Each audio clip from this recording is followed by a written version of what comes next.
I want to bring in former Minnesota Republican Congressman and Director for the Wabaugh Institute for Strategic Competition, Mark Kennedy. Sir, thank you for your time this morning. This is a big meeting, as I said a moment ago. What is the significance of these two world leaders meeting now? Well, this is more about Xi wanting to burnish his own reputation as a peacemaker, connect with the global South and his own public back in China, as well as to try to undermine America's standing in the world. So it's really about global South, China, and also dividing the European public. He's trying to make sure that they're not that unified support for Ukraine continuing to press forward. So more self-serving than it is trying to broker a peace deal with Russia's invasion of Ukraine. Yes. I mean, if you think about a peace deal right now, having any kind of sort of ceasefire would be to Russia's benefit. It would allow them to rearm, regroup, create backs in the ground, consolidate their position, and be in a posture where they could more likely keep territorial gains. And again, there's a lot of the global South that is being hurt by the sanctions that are increasing food prices. So he's going to be criticizing those and trying to say, hey, I'm trying to solve your problems. It's the U.S. that is in the way of making higher food prices and less quality of life for you. What concerns you most about this relationship between these two world leaders being characterized as a no-limits friendship?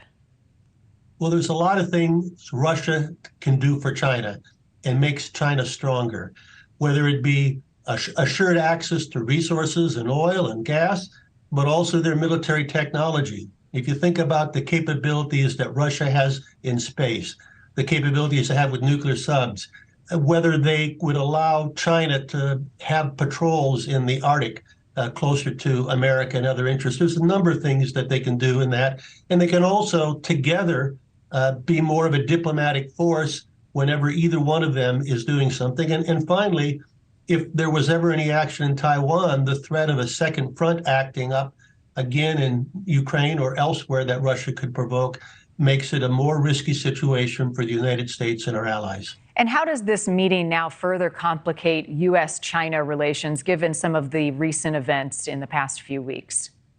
Well, it makes it much more difficult because I don't think that China really wants to talk or negotiate or try to have more friendly relations with the United States right now. And this is really a statement to say, hey, we're strong together, Russia and China. We're trying to provide an alternative that we think is more attractive to many in the global South.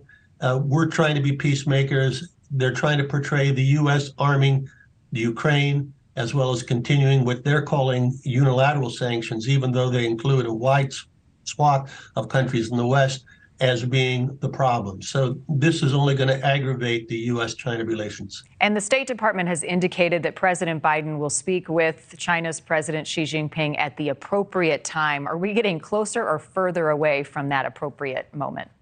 Well, I think the decision maker on that is China. I think the U.S. would love to talk with China right now and has reached out in those ways. But I think what you're seeing is China not really seeing any value in having conversations. So I think the U.S. wants to and is in a posture of always willing to engage and talk. But I don't think that China views talk in the same way, and they view any access to Xi Jinping as giving a gift to the U.S. Right, thumbing his nose essentially at any interaction with the United States right now. There have been a lot of concerned comments and criticism that China hasn't condemned Russia's invasion of Ukraine, that there is still the possibility that China could supply weapons to Russia as they are seeing diminished supplies on the front lines. Do you think that that will be part of this meeting? Will that be made public? I don't know if it'll be made public. It probably won't be. I mean, if you look at chip exports from China to the Soviet Union, to Russia, is doubled in the last year. And also, do we know that they're not clandestinely providing shells that are marked as being from somewhere else? We don't know. I think China's going to be hesitant to publicly say that they're supplying arms in any way, shape, or form to Russia.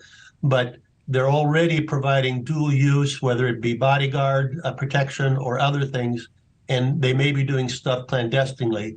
and I'm sure it is part of the discussions. Thank you for watching. Go to newsnationnow.com to find News Nation on your television provider. And don't forget to click the red subscribe button below to get more of News Nation's fact-driven, unbiased coverage.